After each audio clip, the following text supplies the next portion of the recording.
Hello students, कैसे हैं मेरे बच्चे बताइए।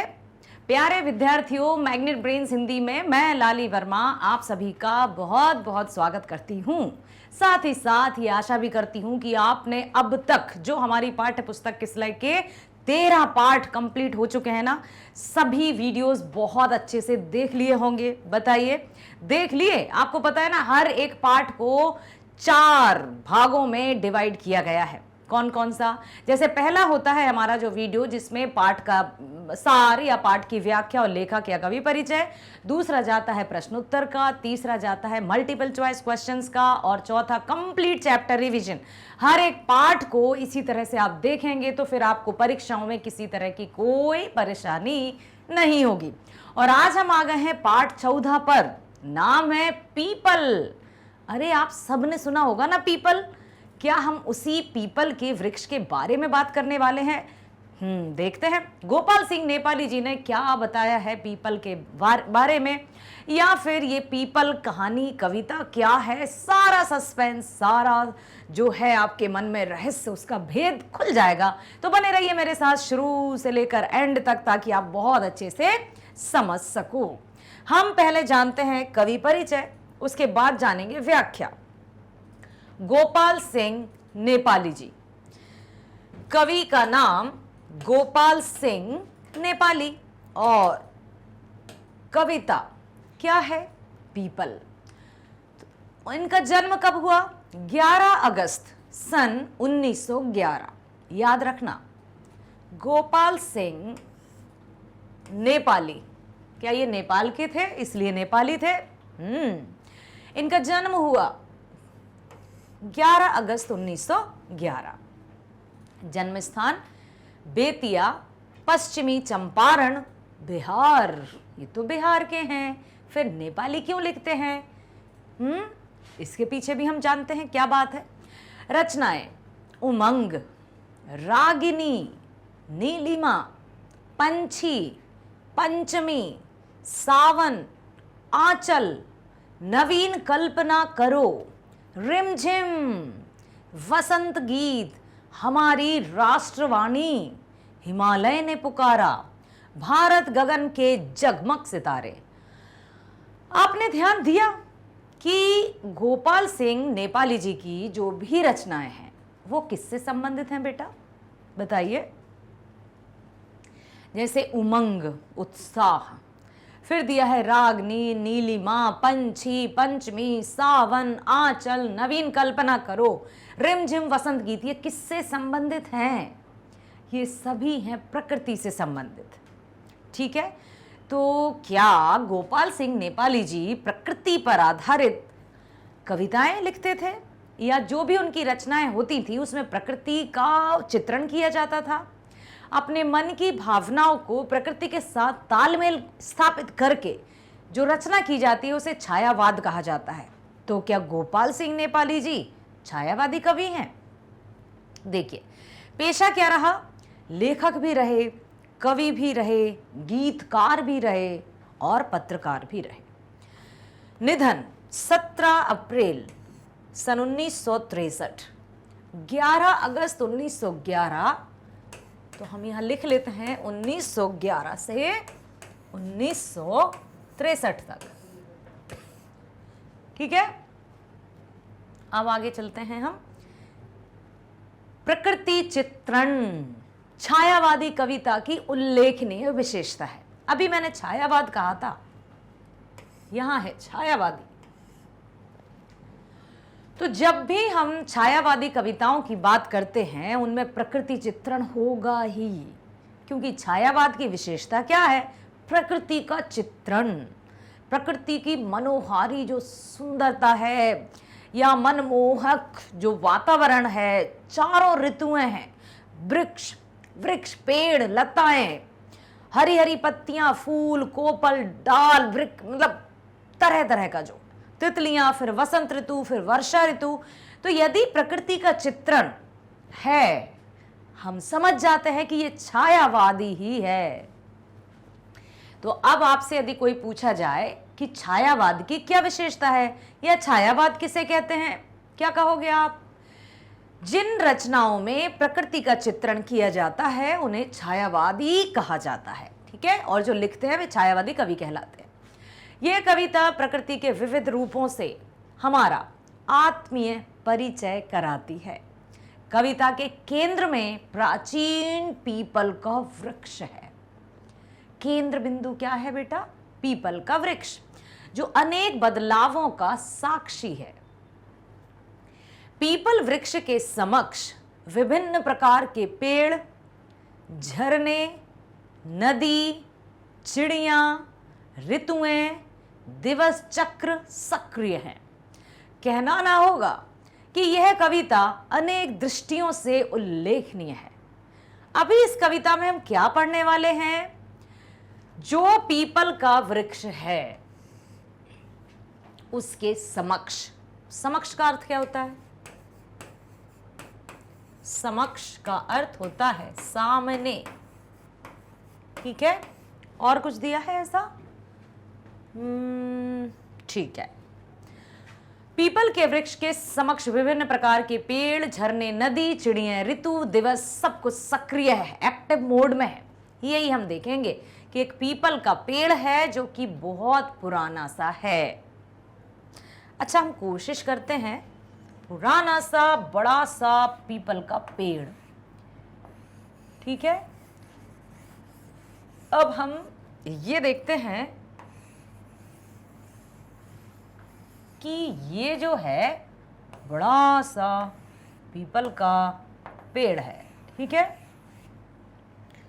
इस पीपल के पेड़ में कितने सारे क्या क्या होगा देखो, ठीक है। बिल्कुल इतना अच्छा लगेगा वो पीपल का पेड़ कि हमें और अच्छा दिखने लगेगा।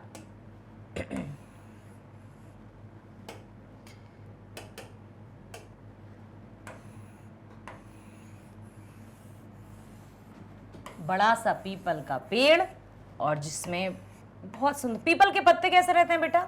इस तरह के, ऐसे रहते हैं ना, थोड़े थोड़े ऐसे ऐसे ऐसे। मान लो ये सब पत्ते लगे हैं, पीपल का पेड़ बहुत पुराना है और उसके नीचे छोटे छोटे पेड़ पौधे भी लगे हुए हैं, नदियां, झरने, सब कुछ है, ये सब कुछ ये है हमारा पीपल का पेड़। कानन का यह तरुवर पीपल। अब कानन का अर्थ क्या होता है? कानन का अर्थ होता है जंगल। कानन का क्या अर्थ होता है? जंगल। कानन अर्थात जंगल, ठीक है। कानन का यह तरुवर पीपल युग युग से जग में अचल अटल। क्या बता रहे हैं पीपल के पेड़ के बारे में? कानन का यह तरुवर पीपल। तरुवर का अर्थ क्या होता है? वृक्ष या पेड़, ठीक है। कानन अर्थात जंगल। कानन का यह तरुवर, कानन का यह तरुवर पीपल युग युग से जग में अचल अटल। युग युग से, क्या आपको पता है पीपल के वृक्ष की आयु कितनी होती है? प्रकृति में सबसे बूढ़ा या बुजुर्ग, एक कविता है, मेघ आए बड़े बंठन के सवर के, बूढ़े पीपल ने झुककर ऐसे, ठीक है, गुहार की, नदी तालाब भरने लगे गली गली, पाउन ज्यों आए हों गांव में शहर के, मेघ आए बड़े बंठन के सवर के। तो इस कविता में भी पीपल को बूढ़ा कहा है। इसका मतलब क्या हुआ? इसका तात्पर्य यह हुआ कि जो पीपल का पेड़ है उसकी आयु बहुत लंबी होती है, वो कई जन्मों को देख लेता है। ऐसा कुछ है क्या? युग युग से जग में अचल अटल खड़ा हुआ है, ऊपर विस्तृत नभ नील नील, नीचे वसुधा में नदी झील। वाह, क्या कविता लिखी है गोपाल सिंह नेपाली जी ने। क्या लिखा है बेटा? युग युग से, युग युग से, थोड़ा सा हम एक सेकंड रुक जाते हैं, हम अपने पीपल के पेड़ को थोड़ा सा हरा भरा कर लेते हैं, ठीक है। हाँ, ऐसा, ठीक। और अब हम थोड़ा सा इसकी डालियों को बना लेते हैं, अच्छा लगेगा हमारा पीपल का पेड़। अब आप ये जान लीजिए, ये है पीपल का पेड़ जिसमें पत्ते, लताएं, फूल तो नहीं होते उतने बड़े, लेकिन हाँ पत्ते ज़रूर इसके बहुत सुंदर रहते हैं। आपको पता है जो भारत रत्न पुरस्कार दिया जाता है वो कैसे शेप का रहता है? पीपल के पत्ते के शेप का। ये भी एक अपने आप में बहुत बड़ी बात है कि पीपल का पेड़ का ही जो आकार है वो क्यों चुना गया। पीपल के पेड़ का जो पत्ता है उसका ही आकार क्यों चुना गया? किसके लिए? भारत रत्न के लिए। ऐसा सुंदर सा, बिल्कुल इतना सुंदर सा, ऐसा बहुत सुंदर सा जो रहता है ना पीपल का पत्ता, ऐसा ऐसा ऐसा ऐसा ऐसा ऐसा ऐसा ऐसा ऐसा, ये रहता है हमारे भारत रत्न का आकार। ऊपर या उस साइड या इस साइड, जैसे ऐसा ऐसा, ठीक है, ऐसा भी रह सकता है। पीपल का पत्ता, पीपल के पत्ते का आकार यही रहता है। तो यहाँ पर बता रहे हैं कि युग युग से जग में अचल अटल, युगों युगों से खड़ा है अचल, क्योंकि उसको जाना तो है नहीं कहीं, चलना तो है अटल। सभी आंधी तूफानों का सामना करते हुए, सभी ऋतुओं का सामना करते हुए, धूप, गर्मी, बारिश, हर एक आंधी तूफान का सामना करते हुए खड़ा है वो अटल, बिना किसी डर के, बिना किसी भय के, जैसा सबका सामना करता है। एक रहता ना जो शूरवीर या योद्धा जो किसी भी स्थिति में कभी घबराता नहीं है, उसको दिखाया गया है। युग युग से जग में अचल अटल, ऊपर विस्तृत नभ नील गगन, ऊपर आकाश है नीला, नीचे वसुधा में नदी झील। अब नीचे वसुधा का अर्थ क्या होता है? वसुधा का अर्थ होता है पृथ्वी, भूमि, ठीक है, नदी, झील। तो पीपल के पेड़ के यदि ऊपर देखा जाए तो नीला नीला आकाश है और नीचे वसुधा। वसुधा में क्या है? नदियां हैं, झीलें हैं, जामुल, तमाल, इमली, करील, ये और भी अधिक पेड़ों के नाम दिए हैं। जामुन खाई है आप लोगों ने? जामुन कैसी लगती है? बड़ी अच्छी लगती है। और एक और बात इसके बारे में, खास बात है जामुन के बारे में, कि जामुन खाकर कोई झूठ नहीं बोल सकता। आप बताइए कैसे? अरे इतना सोचने की आवश्यकता नहीं है, क्योंकि जामुन जब हम खाते हैं तो हमारी जो जीभ का रंग है वो भी हो जाता है जामुनी। और यदि हम कहें बताओ मुंह खोलो, कोई कहे ना नहीं नहीं नहीं मैंने कुछ नहीं कहा, मुंह खोलो, मुंह खोलोगे तो पूरा जीभ जो है जवाब दे देगी कि भैया तुमने जामुन खाई है, ठीक है। तो जामुन, तमाल क्या होता है? इमली, आहा, इमली का नाम सुनते ही मुंह में पानी आ जाता है। करील, जल से ऊपर उठता मृणाल, फुनगी पर खिलता कमल लाल। फुनगी मतलब बिल्कुल ऊपर, पेड़ के ऊपर का हिस्सा, ऊपरी भाग। तिर तिर करते क्रीड़ा मराल, अब सबको आश्रय भी देता है, सबको आश्रय देता है।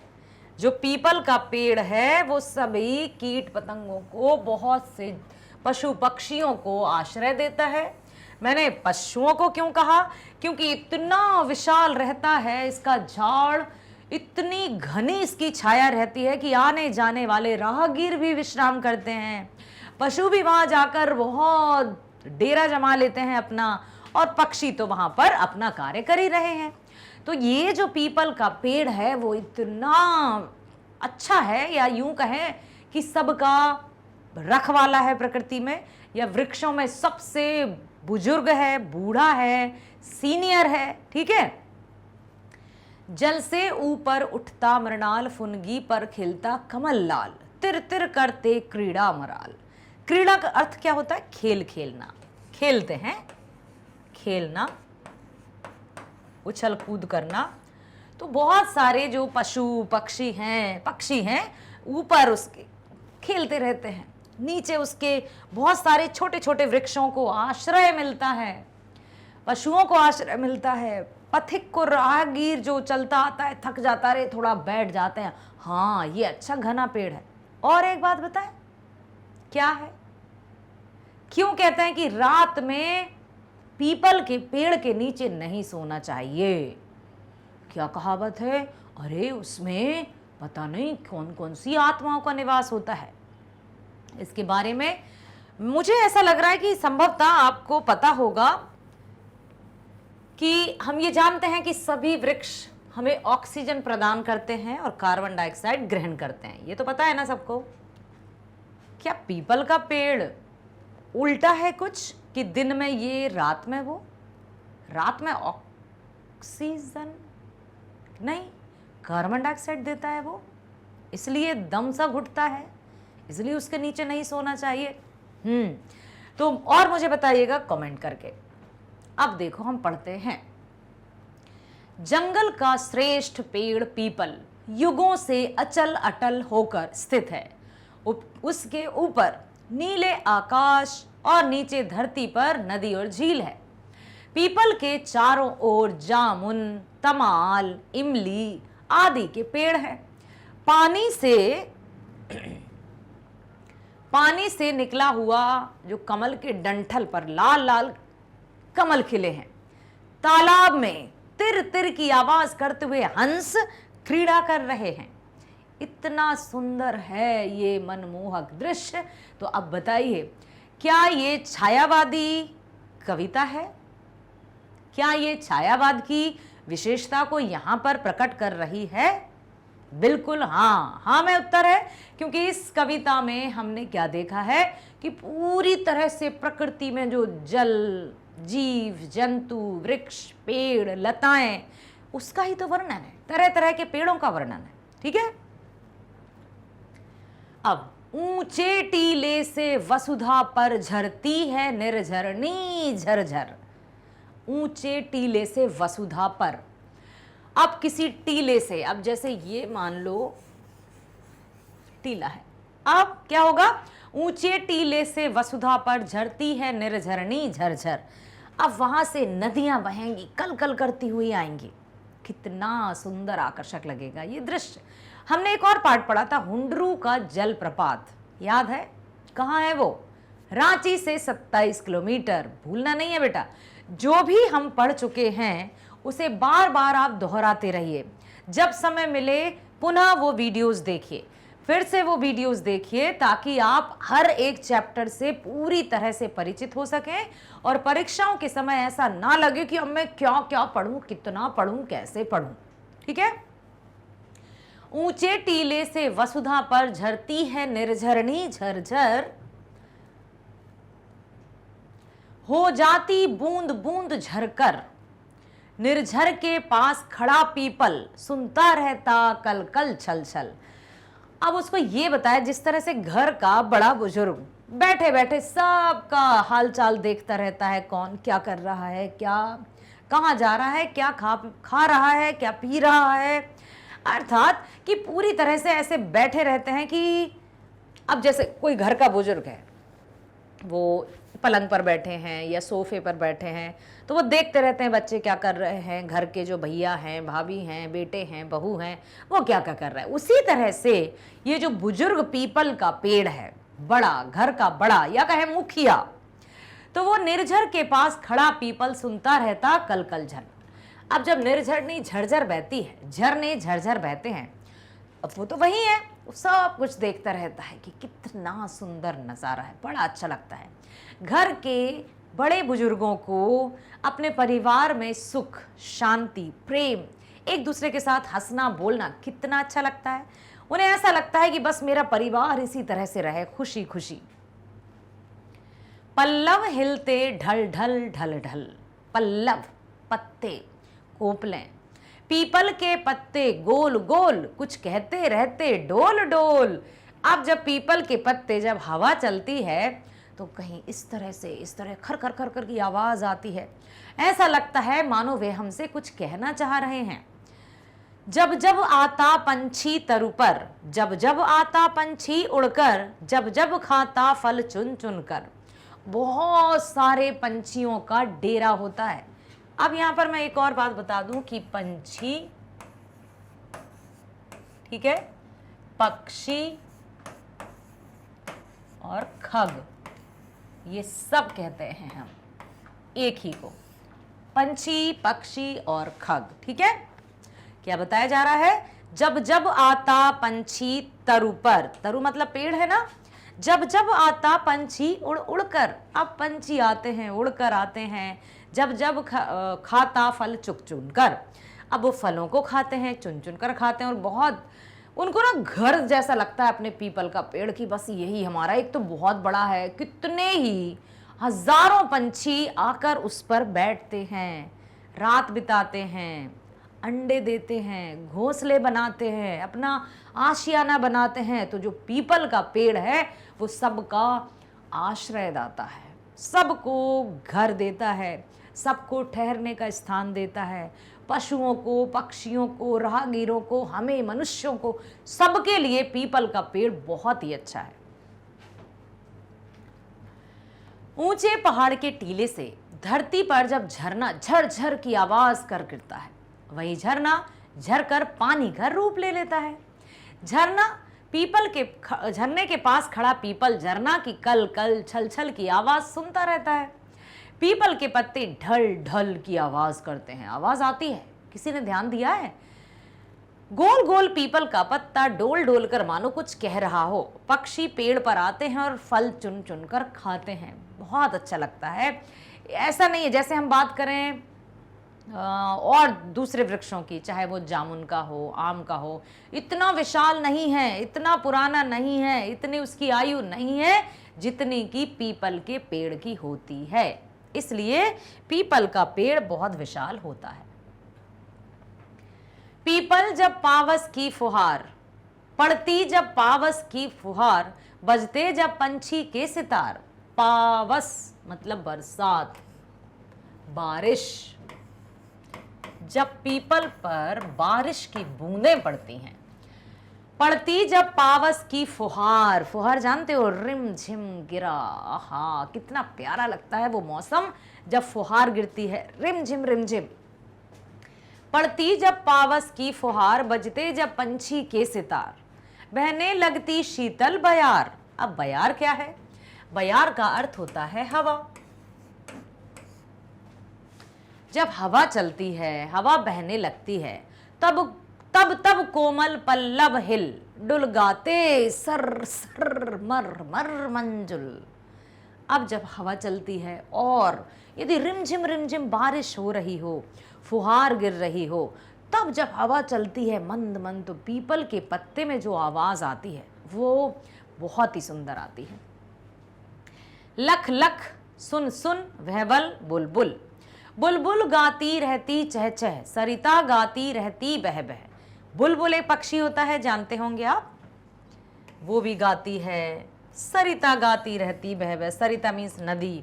अब नदियां भी गा रही हैं, पक्षी भी गा रहे हैं, पीपल के पत्ते से भी मधुर मधुर मरमर सरसर की आवाज आ रही है। तो ऐसा जो प्रकृति का मनोहारी चित्रण कवि ने किया है वो सचमुच अनुपम छटा है।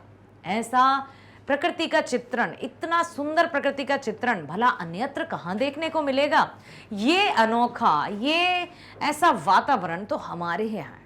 अब पीपल के पेड़ को बड़ा बुजुर्ग कहा है, ठीक है। पत्ते हिलते रहते रह रहे, जितने भी हैं इसमें कोटर, सब पंछी गिलहरियों के घर। अब कोटर का अर्थ क्या होता है?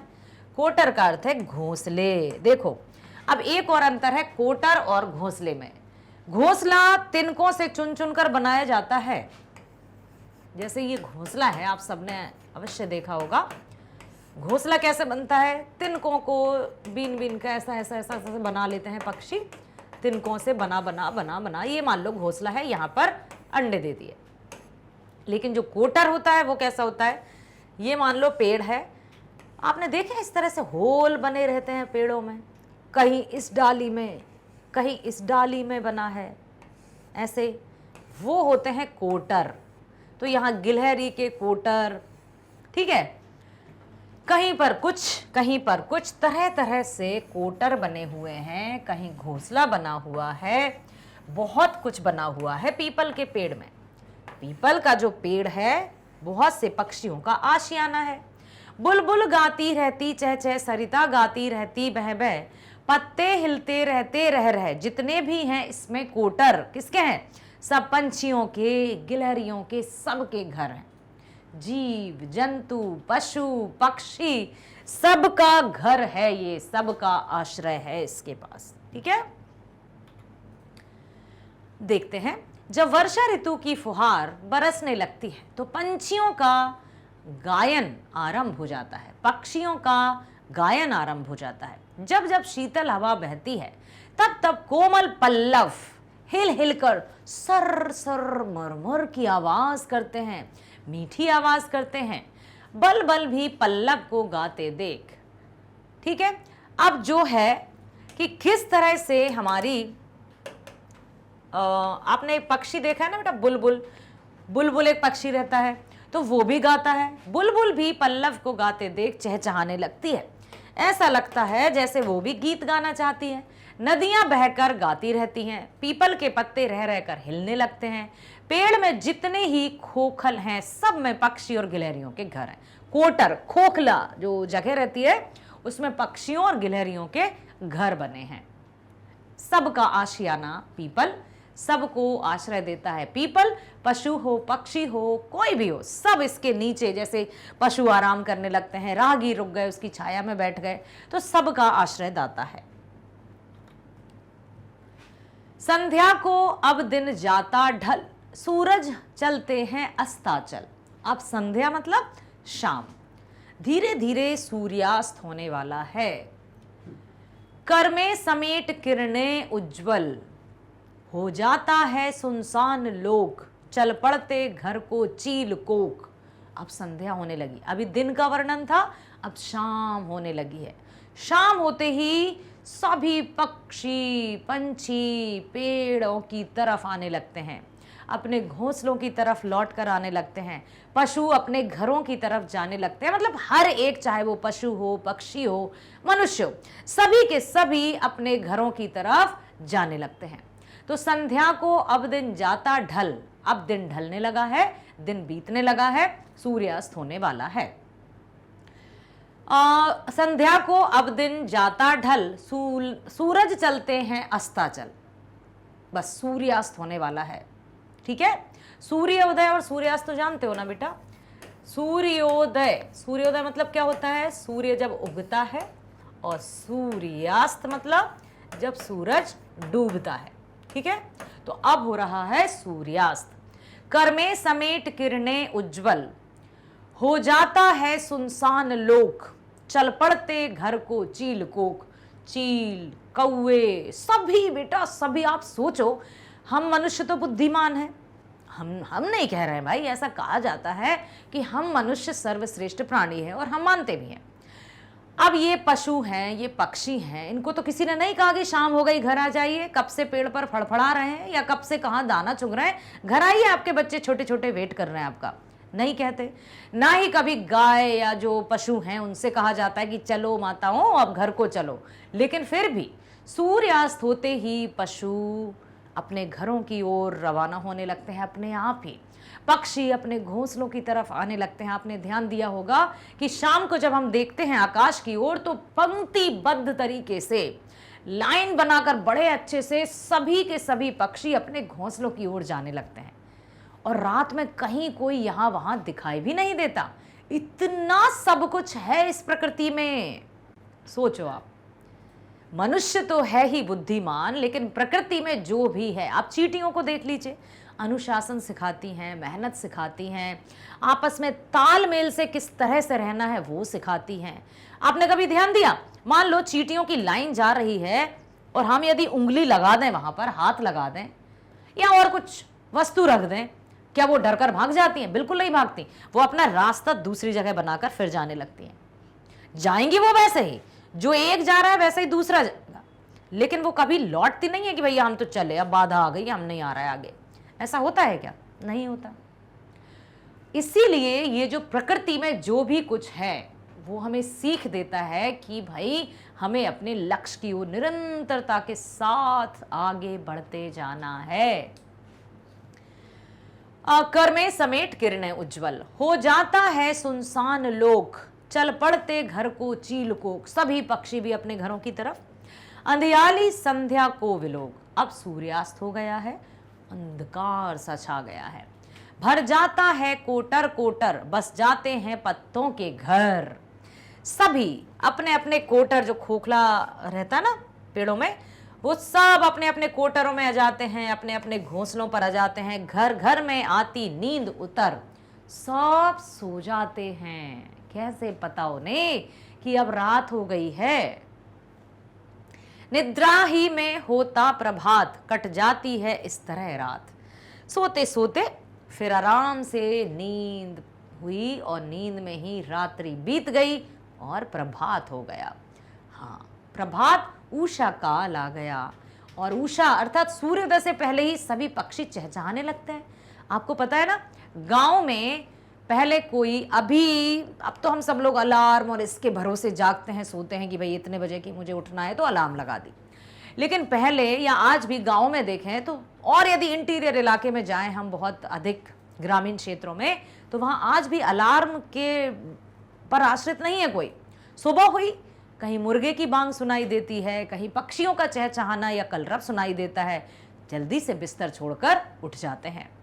प्रकृति के अनुरूप जब मनुष्य चलता है तो प्रकृति उसे अपने अनुरूप चलाती है, स्वस्थ रहता है व्यक्ति। लेकिन अब मनुष्य तो पूरा विपरीत दिशा की ओर जा रहा है, सब कुछ उल्टा पुल्टा सा होता नजर आ रहा है।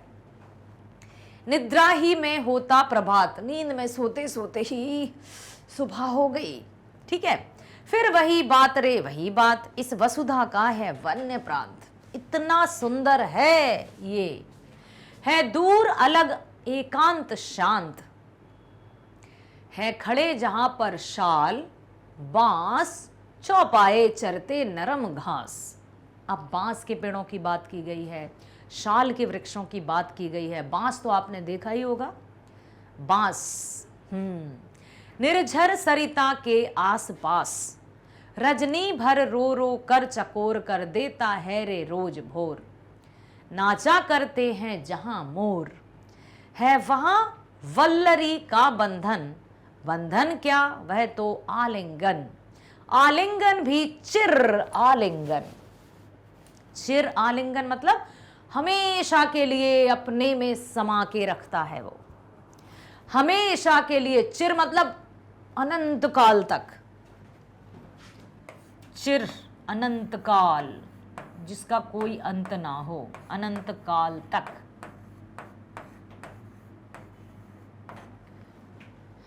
बुझती पथिकों की जहां प्यास, निद्रा लग जाती अनायास, है वहीं सदा इसका निवास।